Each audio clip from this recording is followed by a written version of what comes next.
I think, and I almost want to toss this over to Maria because I think this is one of the things that P33 spends a lot of time thinking about. But I think that we spent some time at City Tech looking at transportation in general, but looking at last mile freight and logistics because that's an area when you ask the historic question. And again, I feel like I'm getting really close to where Sam probably needs to step in because I don't have a lot of depth here, right? But you think about historically, right? Chicago in the center of the country with the rail, and then add on to that the airport and the airports, and then all the truck interchange, right? We have a history of around freight and logistics, and then you add on top of that all of the startups that come into play more recently, right? We have a historical foundation, and then the more recent innovation in that space, right? So clearly, that's an area where, without any purposeful collaboration, right, we're putting wins on the board, and I can only imagine what sprinkling some purposeful collaboration on top of that would actually do for that industry.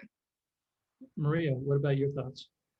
So I think, there's a couple of areas that we are looking at in P33. One of them is quantum and the potential that quantum offers. And Hardik may want to weigh in on this, but quantum really offers an opportunity for us as a city. And there's a race, right? There's a race going on right now surrounding quantum. The other thing is that we also have, because of the diversity of our portfolio economically, we have companies that devour data. We have pharma, we have financial companies, we have insurance, we have all of these companies that offer opportunities for data analytics for people who are in data analytics and for going, figuring out what's the next stage of innovation for the use of that data and where we go with it. So I think that we're looking for where can we create those pockets that will attract either the entrepreneurs that will go into an area or private equity that will go into a particular area, or how can we attract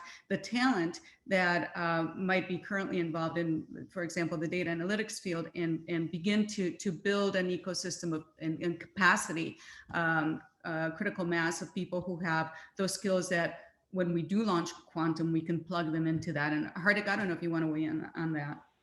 No, I think that's perfect. I mean, CQE, the Chicago Quantum Exchange, which is Argonne, Fermi, University of Chicago, and other universities coming together to build that, can give us a big edge. Waterloo is doing fantastic in the quantum space, which is 5 years from development. You see Amazon coming out with QLDB. Microsoft announced as part of Azure a new quantum service that's coming in preview.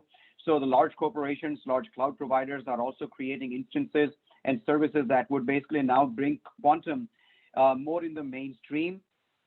So all of those things are really, and that's where Chicago needs to be. The beauty of Chicago, I believe, is we have deep tech, like, Chris Gladwin's storage company and now the database company, and we have consumer tech between what Sam's doing and what so many other successful entrepreneurs are developing. So we've got both ends going very well, both deep tech as well as the consumer-focused companies.